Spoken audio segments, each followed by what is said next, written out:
नमस्कार प्यारे श्रोताओं, सरल इतिहास में आपका स्वागत है। सोचिए, अगर आज अचानक इसी समय इसी देश में डॉक्टर भीमराव आंबेडकर लौट आते, बिना किसी घोषणा के, बिना किसी जयकार के, एक साधारण इंसान की तरह भीड़ में खड़े होकर, वो सबसे पहले क्या देखते? चारों तरफ शोर, हर हाथ में एक चमकती हुई स्क्रीन। लोग बातें कर रहे हैं लेकिन सुन कोई नहीं रहा।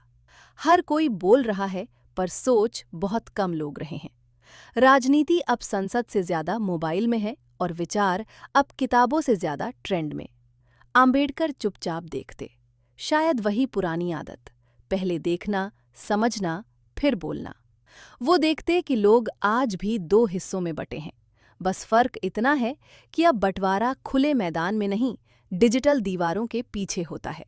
कहीं जाति के नाम पर गुस्सा है, कहीं धर्म के नाम पर डर, कहीं राष्ट्र के नाम पर सवाल पूछने वालों को चुप कराने की जल्दी। कहीं अरावली जैसे पहाड़ कट रहा है तो कहीं जंगल और सुरक्षा के नाम पर टैक्स वसूल जा रहा है। वो पूछते, शायद मन ही मन, क्या यही वो भारत है जिसके लिए मैंने संविधान लिखा था? जब संविधान सभा में खड़े होकर उन्होंने कहा था कि भारत का लोकतंत्र सिर्फ कागज पर नहीं, समाज के दिल में उतरना चाहिए, तो क्या आज समाज के दिल में लोकतंत्र है? आज चुनाव होते हैं, बड़े बड़े पोस्टर लगते हैं, नारे गूंजते हैं, मतदान प्रतिशत पर बहस होती है, लेकिन क्या इससे लोकतंत्र पूरा हो जाता है? आंबेडकर शायद सिर हिलाते, नहीं। उन्होंने तो बहुत पहले चेतावनी दी थी कि लोकतंत्र केवल सरकार की व्यवस्था नहीं है, ये समाज जीने का तरीका है। अगर समाज में बराबरी नहीं तो संसद में बैठी सरकार लोकतांत्रिक कैसे हो सकती है? वो देखते कि आज भी कुछ लोग सिर्फ इसलिए आगे बढ़ जाते हैं क्योंकि उनका उपनाम सही है, और कुछ लोग पीछे रह जाते हैं क्योंकि उनकी पहचान असहज कर देती है। वो देखते कि आज भी सवाल पूछने वाले को देशद्रोही कहा जा सकता है, लेकिन भीड़ के साथ बहने वाले को देशभक्त। सोनम वांगचुक, वही सोनम वांगचुक जिनके जीवन से प्रेरित होकर 3 इडियट्स जैसी फिल्म बनी।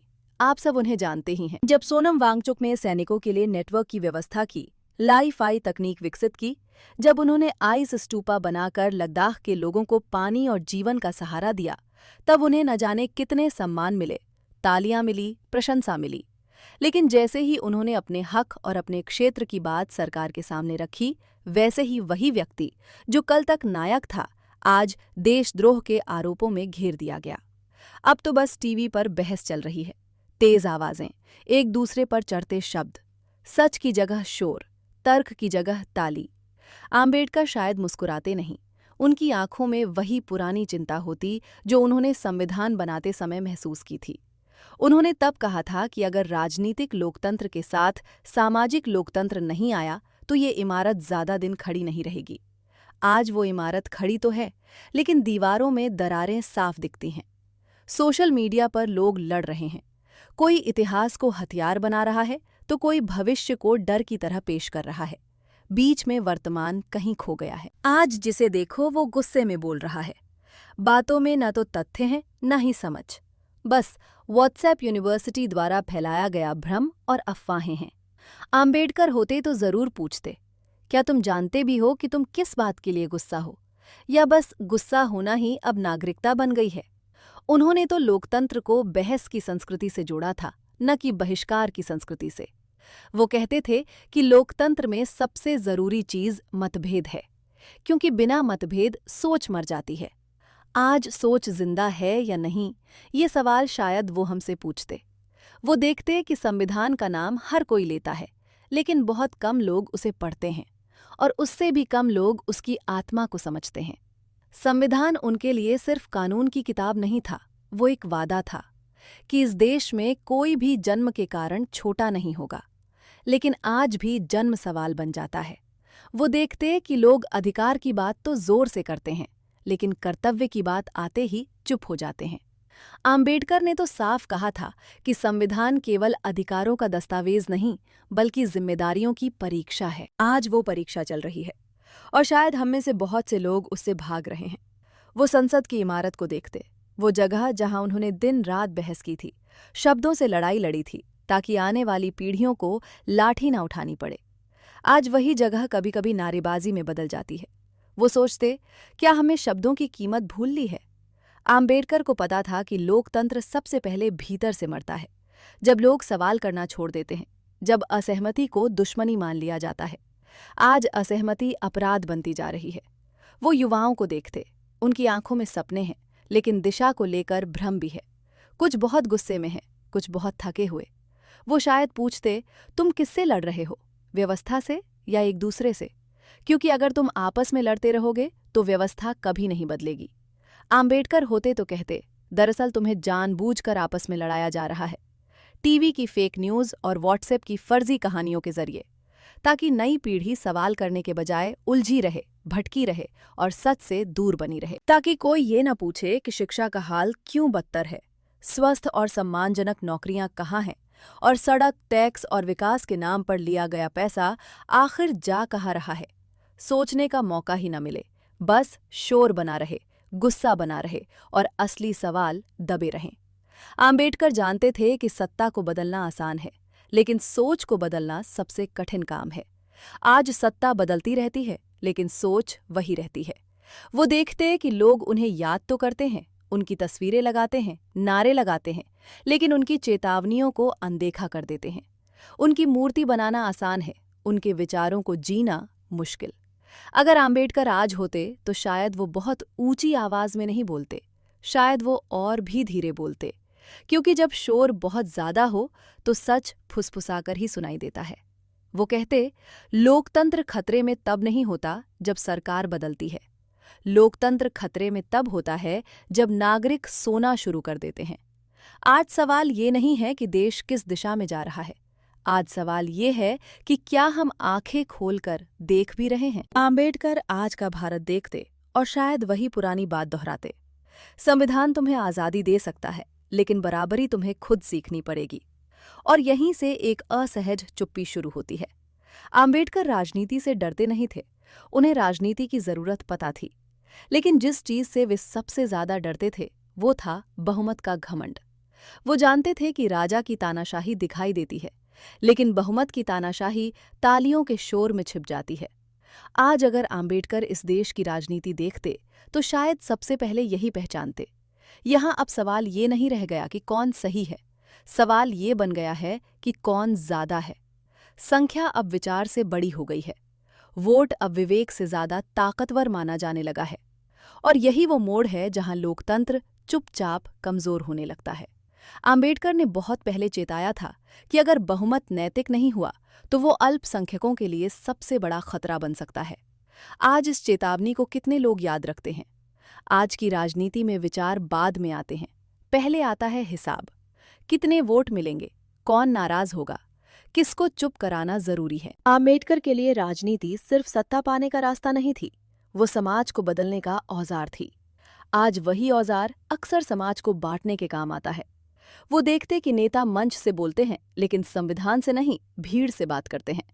क्योंकि भीड़ ताली बजाती है, संविधान सवाल पूछता है, और सवाल आज राजनीति को सबसे ज्यादा असहज करते हैं। आम्बेडकर ने कभी भी नेताओं को भगवान नहीं माना। वो जानते थे कि नेता भी इंसान होते हैं और इंसान से गलती हो सकती है। इसीलिए उन्होंने व्यक्ति से ऊपर संविधान रखा। आज तस्वीर उल्टी लगती है। कई बार ऐसा लगता है जैसे संविधान को नेताओं के अनुसार ढालने की कोशिश हो रही हो, न कि नेताओं को संविधान के अनुसार चलाने की। यही वो बिंदु है जहां आम्बेडकर का डर सच में बदलता हुआ दिखता है। उन्होंने कहा था, संविधान कितना भी अच्छा क्यों ना हो, अगर उसे चलाने वाले अच्छे नहीं होंगे तो वो बेकार साबित होगा। ये बात उन्होंने किसी विरोध में नहीं कही थी, ये आत्मस्वीकार था कि कोई भी व्यवस्था मानव चरित्र से बड़ी नहीं हो सकती। आज सवाल ये नहीं है कि संविधान खराब है या नहीं, आज सवाल ये है कि क्या हम उसे ईमानदारी से चलाना चाहते भी हैं।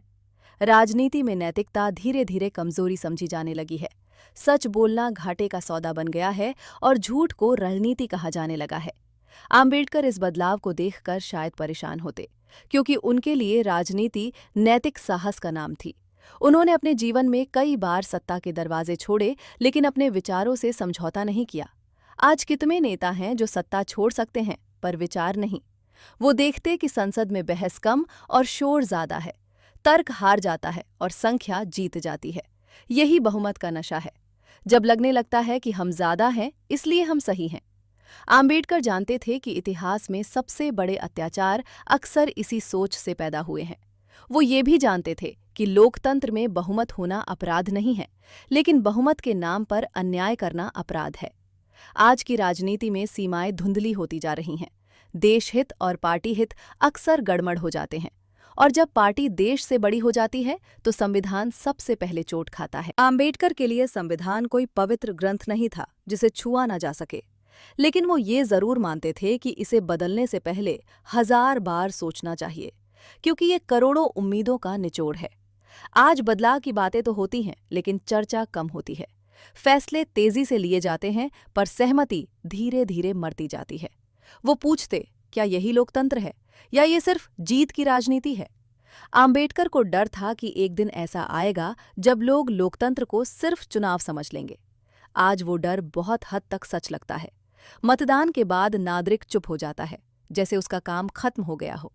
लेकिन आम्बेडकर के लिए नागरिक की भूमिका वोट डालने से शुरू होती थी, वहीं खत्म नहीं होती थी। जब नागरिक सो जाता है तब सत्ता जागती है। वो राजनीति को नैतिक अनुशासन में बांधना चाहते थे। कानून से ज्यादा उन्हें चरित्र पर भरोसा था। आज चरित्र की जगह छवि ने ले ली है। जो दिखता है वही सच है, जो ट्रेंड करता है वही मुद्दा है। आम्बेडकर शायद कहते, राजनीति का पतन तब शुरू होता है जब नेता सवाल से डरने लगते हैं। आज सवाल पूछना असुविधाजनक बना दिया गया है, और असुविधा से बचने के लिए लोकतंत्र को धीरे धीरे आराम कुर्सी पर बैठा दिया गया है। वो जानते थे कि लोकतंत्र आराम से नहीं चलता। उसे सतर्क नागरिक चाहिए, ना कि सिर्फ समर्थक। अगर आम्बेडकर आज होते तो वो किसी एक दल के नहीं होते, वो संविधान के होते।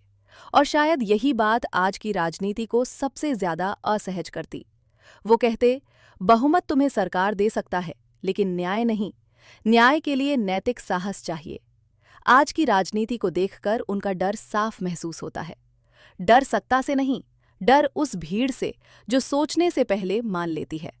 और शायद वो हमसे पूछते, क्या तुम नागरिक हो या सिर्फ किसी पक्ष के समर्थक?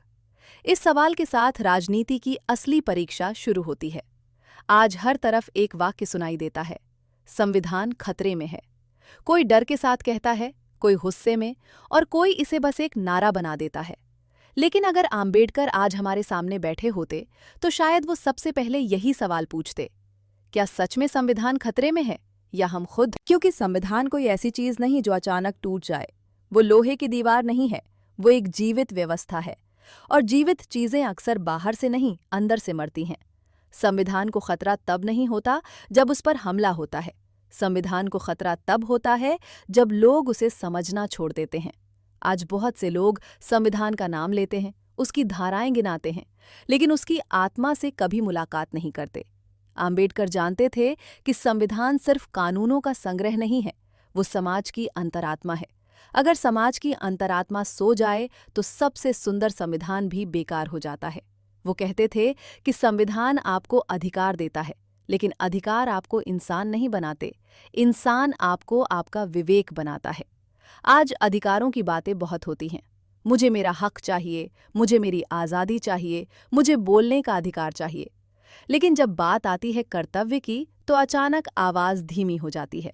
कर्तव्य आज सबसे असुविधाजनक शब्द बन चुका है। आम्बेडकर के लिए अधिकार और कर्तव्य एक ही सिक्के के दो पहलू थे। उन्होंने साफ कहा था कि अगर नागरिक सिर्फ अधिकार मांगेंगे और कर्तव्य भूल जाएंगे तो लोकतंत्र अराजकता में बदल जाएगा। आज हम वही मोड़ देख रहे हैं। संविधान धीरे धीरे कमजोर होता है। एक दिन में नहीं, किसी एक फैसले से नहीं, बल्कि रोजमर्रा की छोटी छोटी आदतों से। जब कानून का इस्तेमाल न्याय के लिए नहीं, बदला लेने के लिए होने लगे, जब धाराएं सुरक्षा नहीं, डर पैदा करने लगे।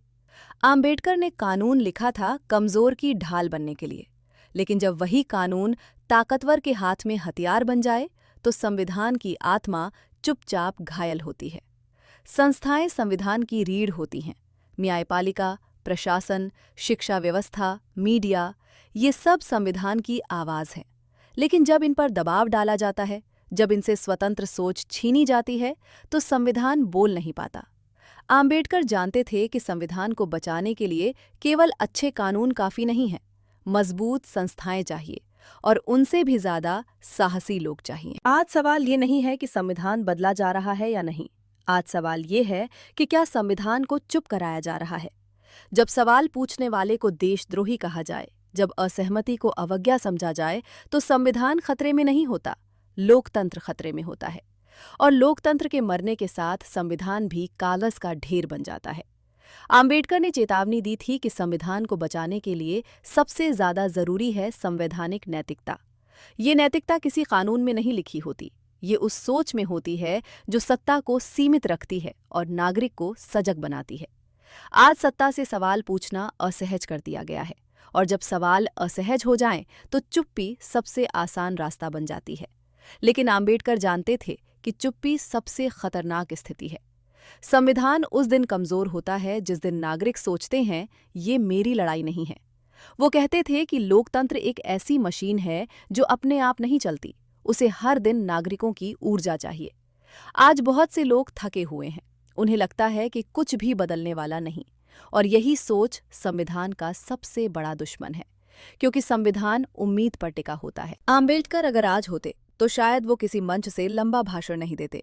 शायद वो बस इतना कहते, संविधान को खतरा तुमसे नहीं, तुम्हारी उदासीनता से है। वो पूछते, क्या तुमने कभी संविधान को पढ़ने की कोशिश की, या तुम सिर्फ उसके नाम पर बहस करते हो? क्योंकि जो चीज हम नहीं जानते उसे हम बचा भी नहीं सकते। संविधान को बचाने का मतलब ये नहीं है कि उसे बदलने से मना कर दिया जाए। संविधान खुद बदलाव की बात करता है, लेकिन बदलाव और तोड़फोड़ में एक बहुत बारीक रेखा होती है। आम्बेडकर इस रेखा को बहुत गंभीरता से देखते थे। वो जानते थे कि हर पीढ़ी को संविधान को अपने समय के हिसाब से समझना होगा, लेकिन उसकी आत्मा को नहीं बदलना होगा। समानता, स्वतंत्रता और बंधुत्व ये शब्द नहीं हैं, ये दिशा सूचक हैं।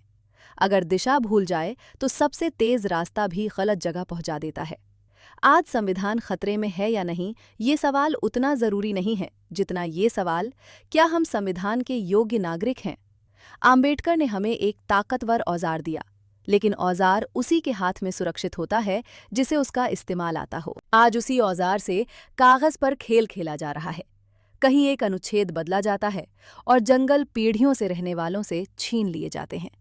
कहीं कानून की एक लाइन बदली जाती है और अवैध खनन अचानक राष्ट्रीय हित बन जाता है।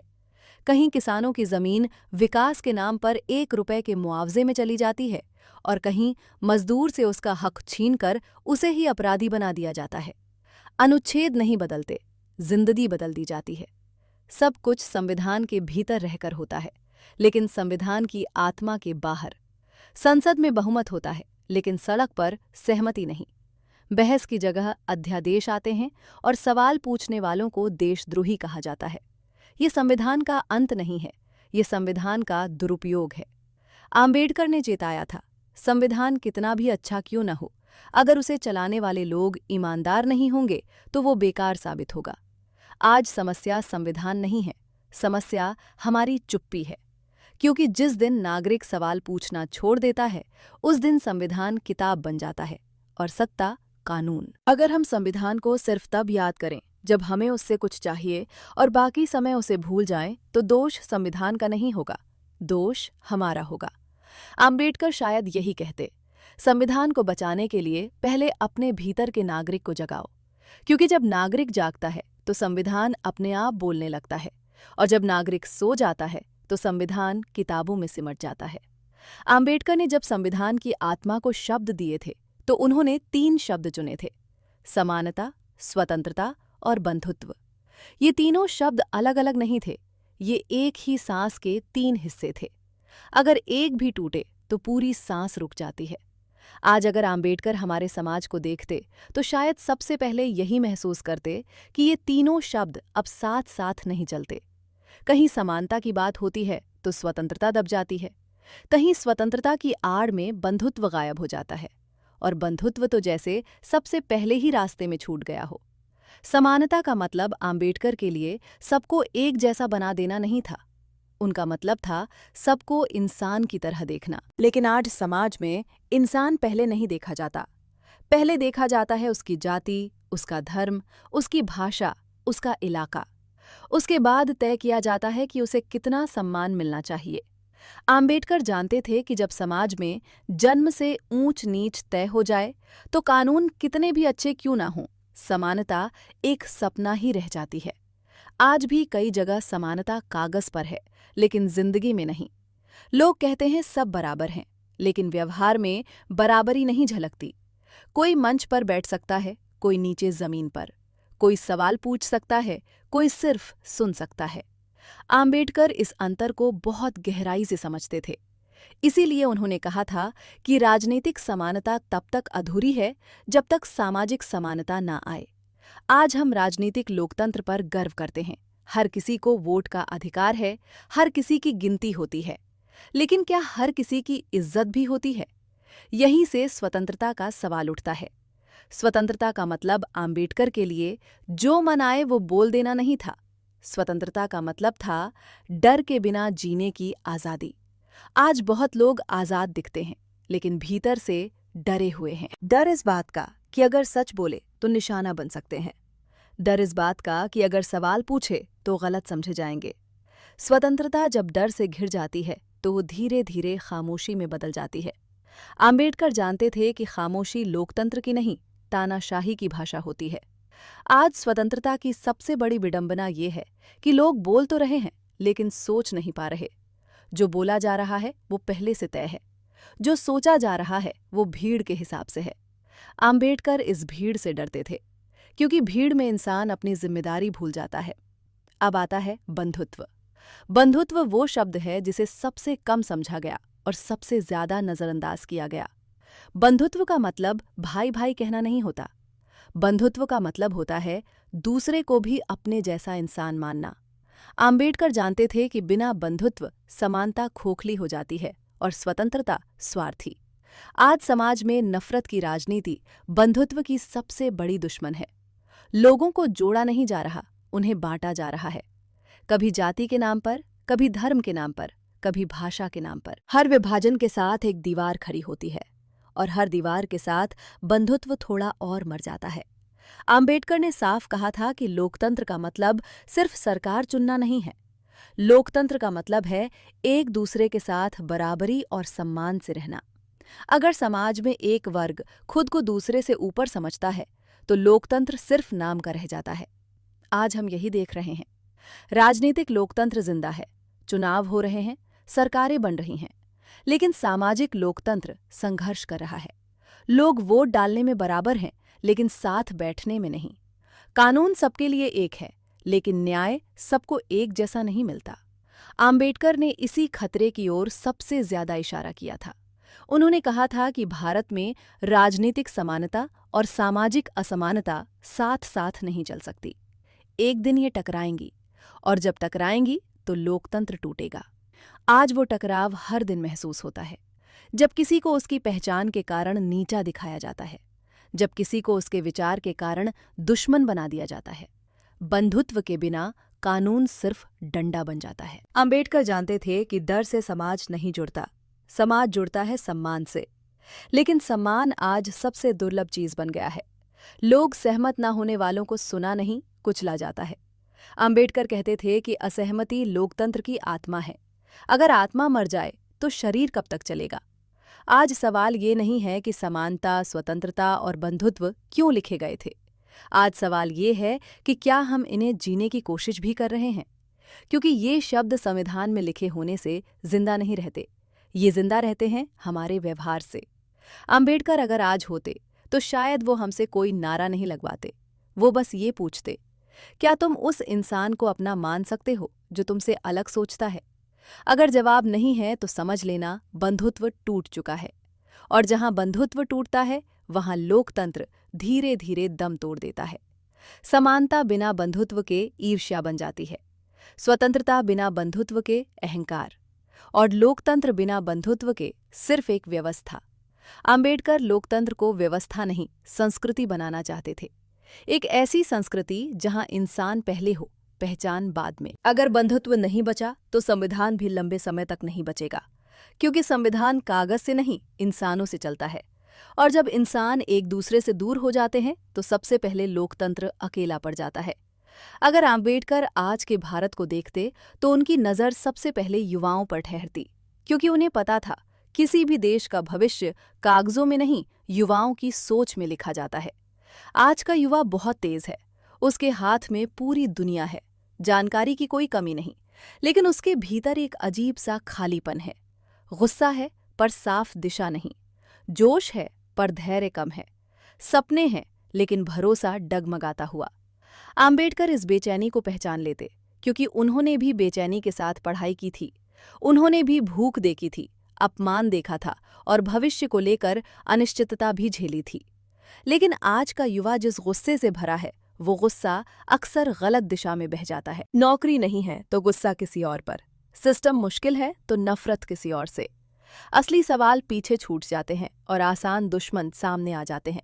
आम्बेडकर पूछते, तुम नाराज हो ये समझ में आता है, लेकिन तुम सोच भी रहे हो या सिर्फ प्रतिक्रिया दे रहे हो? क्योंकि प्रतिक्रिया क्षणिक होती है, सोच परिवर्तन की जड़ होती है। आज का युवा अक्सर खुद को फॉलोअर की तरह पाता है, किसी नेता का, किसी विचारधारा का, किसी ट्रेंड का। आम्बेडकर इस शब्द से असहज होते, फॉलोअर।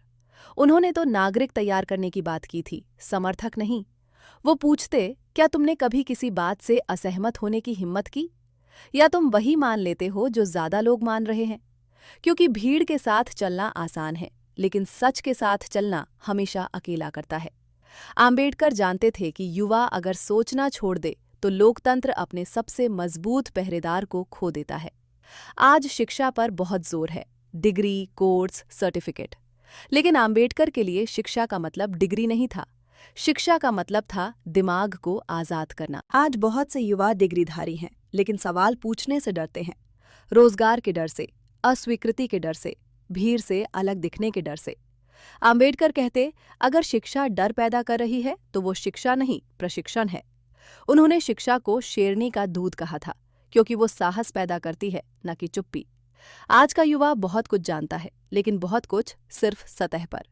हेडलाइन पढ़ ली, वीडियो देख लिया, रील स्क्रॉल कर ली। सोचने का समय धीरे धीरे कम होता जा रहा है। आम्बेडकर पूछते, क्या तुम्हारे पास इतना भी वक्त नहीं कि तुम खुद से सवाल कर सको? क्योंकि जो खुद से सवाल नहीं करता, वो किसी और के जवाबों पर जिंदगी जीता है। सोशल मीडिया ने युवाओं को आवाज दी है, इसमें कोई शक नहीं, लेकिन उसने धैर्य भी छीन लिया है। आज गुस्सा पोस्ट में उतर जाता है, आक्रोश कमेंट में निकल जाता है और लगता है जैसे कर्तव्य पूरा हो गया। आम्बेडकर इस भ्रम को तुरंत पहचान लेते। वो कहते, अगर एक पोस्ट से व्यवस्था बदल जाती तो संविधान लिखने की जरूरत ही नहीं थी। असली संघर्ष लाइक में नहीं होता, असली संघर्ष लगातार सोचने में होता है, सवाल उठाने में होता है, और जब जरूरत पड़े तो असुविधा झेलने में होता है। आम्बेडकर का पूरा जीवन असुविधा का उदाहरण है। उन्होंने कभी आरामदायक रास्ता नहीं चुना, उन्होंने कभी लोकप्रिय होने के लिए सच नहीं छोड़ा। आज का युवा लोकप्रियता से डरता भी है और उसी का गुलाम भी है। वो अलग सोचता है, लेकिन कहने से डरता है, क्योंकि डर है कि कहीं अकेला न पड़ जाए। आम्बेडकर कहते हैं, अगर तुम अकेले पड़ने से डरते हो तो बदलाव की उम्मीद मत करो, क्योंकि हर बड़ा परिवर्तन पहले अकेलेपन से ही शुरू होता है। बेरोजगारी आज युवाओं का सबसे बड़ा जख्म है, पढ़ाई के बाद भी अनिश्चित भविष्य। आम्बेडकर इसे नजरअंदाज नहीं करते। वो जानते थे कि आर्थिक असुरक्षा इंसान की सोच को सबसे पहले कमजोर करती है। लेकिन वो ये भी कहते, गरीबी से लड़ते हुए अपनी सोच को मत गिरने देना, क्योंकि जब सोच गिर जाती है तो इंसान किसी भी नारे के पीछे चल पड़ता है। आज का युवा कई बार अपनी हताशा को किसी और की नफरत में बदल देता है। आम्बेडकर इसे खतरनाक मोड़ मानते। वो पूछते, क्या तुम्हें गुस्सा तुम्हारी हालत से है या किसी और की पहचान से? अगर जवाब दूसरा है तो समझ लो तुम्हारे गुस्से का इस्तेमाल हो रहा है। आम्बेडकर युवाओं को क्रांतिकारी बनाना चाहते थे, लेकिन अंधे नहीं। वो चाहते थे सोचने वाले क्रांतिकारी, तर्क करने वाले नागरिक। आज का युवा अगर सिर्फ नारों में जिएगा तो लोकतंत्र नारों में ही सिमट जाएगा।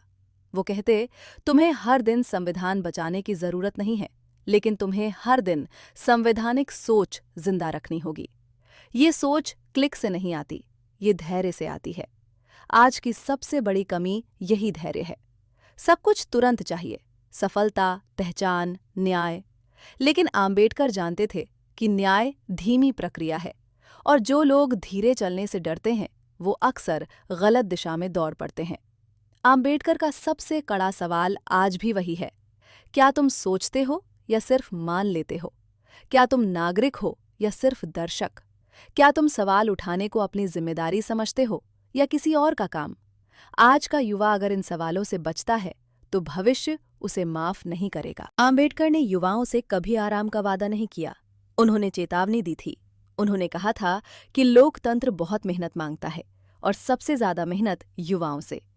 अगर युवा अपने गुस्से को सोच में बदल दे, अपने भ्रम को ज्ञान में बदल दे, तो कोई भी व्यवस्था लंबे समय तक अन्यायी नहीं रह सकती। लेकिन अगर युवा सिर्फ फॉलो करता रहा तो लोकतंत्र धीरे धीरे दर्शकों का खेल बन जाएगा। आम्बेडकर शायद अंत में बस इतना कहते, तुम्हारी उम्र तुम्हारी सबसे बड़ी ताकत है, लेकिन सोच तुम्हारी सबसे बड़ी जिम्मेदारी। अगर तुम सोचने से भागे तो इतिहास तुम्हें माफ नहीं करेगा, और अगर तुम सोचने लगे तो कोई ताकत तुम्हें रोक नहीं पाएगी। अगर आम्बेडकर आज बोलते तो सबसे पहले यही सवाल उठता, वो किससे टकराते? किसी एक पार्टी से, किसी एक सरकार से, किसी एक धर्म से? नहीं, आम्बेडकर का टकराव हमेशा व्यक्ति से नहीं, व्यवस्था से रहा है। और आज की व्यवस्था में 3 चीजें सबसे ज्यादा ताकतवर हैं: सत्ता, धर्म और भीड़। आम्बेडकर अगर आज होते तो इन तीनों से एक साथ टकराते। सत्ता से, क्योंकि सत्ता को सबसे पहले अपनी सीमाएं भूलने की आदत होती है। धर्म से, क्योंकि धर्म जब प्रश्न से डरने लगता है तो इंसान को छोटा करने लगता है। और भीड़ से, क्योंकि भीड़ सबसे खतरनाक होती है, वो बिना सोचे फैसले करती है। आम्बेडकर जानते थे कि सच बोलने का मतलब तालियां पाना नहीं होता। सच बोलने का मतलब होता है अकेला पड़ जाना। उन्होंने अपने जीवन में ये कीमत बार बार चुकाई। जब उन्होंने जाति व्यवस्था पर बोला तो उन्हें कहा गया, तुम समाज तोड़ रहे हो। जब उन्होंने धर्म ग्रंथों पर सवाल उठाया तो कहा गया, तुम आस्था पर हमला कर रहे हो। जब उन्होंने सत्ता को चेताया तो कहा गया, तुम देश के दुश्मन हो। लेकिन आम्बेडकर रुके नहीं, क्योंकि उनके लिए देश से प्यार का मतलब चुप रहना नहीं था। देश से प्यार का मतलब था उसकी कमजोरियों को सामने लाना। आज अगर आम्बेडकर बोलते तो सत्ता सबसे पहले असहज होती, क्योंकि आम्बेडकर किसी भी सत्ता को पूर्ण अधिकार नहीं देते थे। वो मानते थे कि सत्ता जितनी बड़ी होती है उतनी ही ज्यादा नियंत्रण में रहनी चाहिए। आज सत्ता खुद को राष्ट्र के बराबर खड़ा करने लगी है, और जब सत्ता राष्ट्र बन जाती है तो सवाल देशद्रोह कहलाने लगते हैं। आम्बेडकर इससे टकराते, सीधे, बिना डर। वो कहते, राष्ट्र सत्ता से बड़ा है और संविधान राष्ट्र की आत्मा है। धर्म के साथ आम्बेडकर का रिश्ता हमेशा सबसे मुश्किल रहा। वो ईश्वर से नहीं, लेकिन ईश्वर के नाम पर होने वाले अन्याय से जरूर टकराते थे। आज धर्म फिर से राजनीति का सबसे आसान औजार बन गया है। आस्था को डर में बदला जा रहा है और डर से भीड़ तैयार की जा रही है। आम्बेडकर इसे बहुत खतरनाक मानते। वो कहते, जो धर्म इंसान को बराबर नहीं मानता वो धर्म इंसानियत के खिलाफ है। आज इस बात को बोलना सबसे बड़ा अपराध बन गया है। जो ये कह दे उसे तुरंत धर्म विरोधी घोषित कर दिया जाता है। आम्बेडकर ये जानते थे। उन्होंने ये सब अपने समय में भी झेला था, लेकिन आज का समय और ज्यादा कठिन है, क्योंकि आज भीड़ बहुत तेज है।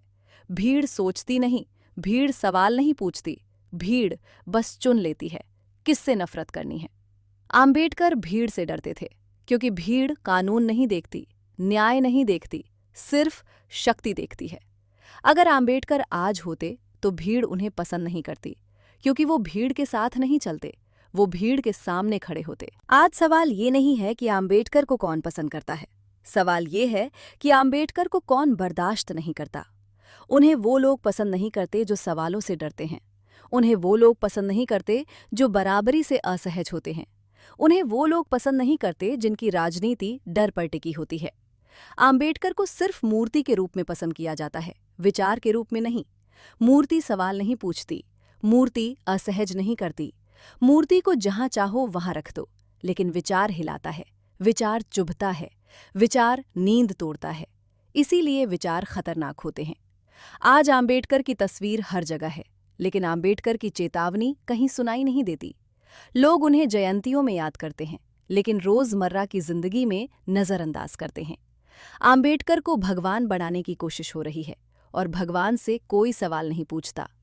लेकिन आम्बेडकर भगवान नहीं बनना चाहते थे। वो चाहते थे कि लोग उनसे सवाल करें।